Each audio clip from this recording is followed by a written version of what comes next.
everybody, it's Dave TV here on on the 31st of May 2017. Some interesting news today, and most of it isn't very good. At least this isn't. Scott Pelley is out at CBS Evening News. This is NewsBlues, one of my favorite TV news sites. They cover local and national. Anyway, Scott Pelley is out. Now, I haven't watched network TV news in a long time. I cut the cable cord back in 2014, back when I was living in Northern Virginia, and I pretty much stopped watching network television, apart from NFL football back then, including the newscasts. I just didn't watch them. I didn't like Katie Couric. I didn't like Brian Williams. I don't like David Muir. I just don't like them, but I did kind of like Scott. Scott Pelley, at least among the TV news anchors, was the one I kind of watched, I gravitated to. Anyway, moving to Delaware about a month ago, my friend Sandy, who I'm living with right now in her beautiful place here on Rehoboth Bay, she has cable, she has Verizon Fios, and every night she likes to watch Scott Pelley. And I've been watching Scott, and I have to say, I think he's easily the best TV news anchor out there in terms of national TV news of the major networks. He's to the point, he's clear, he speaks well. You may think he leans to the left, but he does some pretty good investigative stuff, and it kind of harkens back to that old days of CBS with Walter Cronkite, back when they were a premier news organization, perhaps the premier television news organization.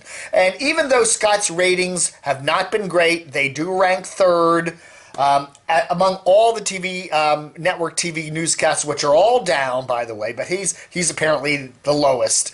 But still, I have to say, wouldn't it be nice if CBS just said, look, news is a loss leader, we're not going to monetize it, and we're just going to produce the best newscast we can, and the best half-hour newscast. And you know what? Scott's doing that right now, the best I've seen, and it's really sad that Scott Pelley is going to be out as the news anchor there at CBS. Okay, that's bad news, I think, at least for this 50-year-old guy who still remembers Walter Cronkite.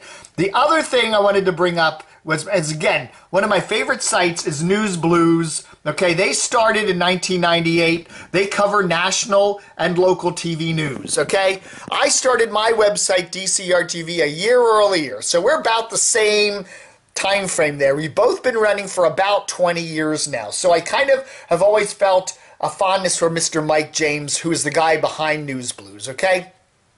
At least he was until last Friday when he finally gave it up. They turned NewsBlues over to a new management team, a new owner, and he's getting out of it. He's got some health issues.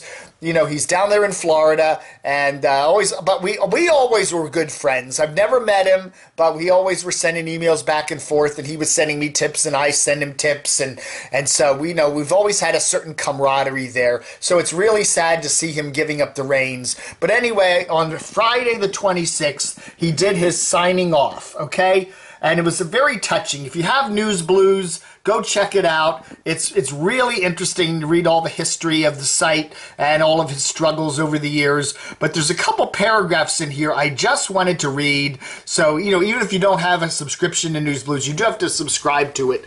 But I just wanted to read a couple things. This is his kind of farewell. It's 3 paragraphs, and I'm going to read them pretty quickly, but there's a lot of meat in here, okay? Quoting Mike James, "We have watched the unhealthy transformation of TV news, the steady shift to shallow tabloid content, the casting aside of older experienced talent, the headlong pursuit of younger demographics, the drive to build newsrooms on ethnically balanced quotas and newscasts on research-driven formulas, the abandonment of investigative journalism out of fear of litigation, the proliferation of 24-hour cable news and its need to fill time with opinion, the politicization of news and the loss of balance, and the increasingly intense focus to do more with less.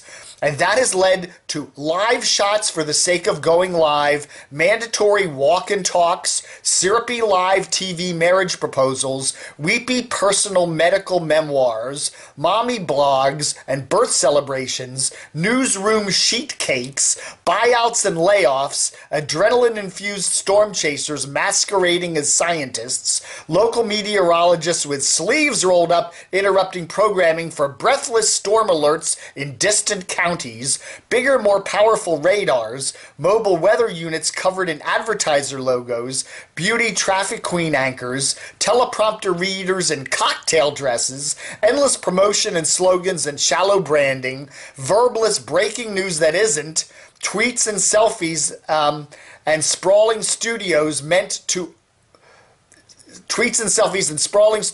to overwhelm viewers with style rather than substance. And this final paragraph here, which really hits it home hard, out of the park. Anyway, here we go.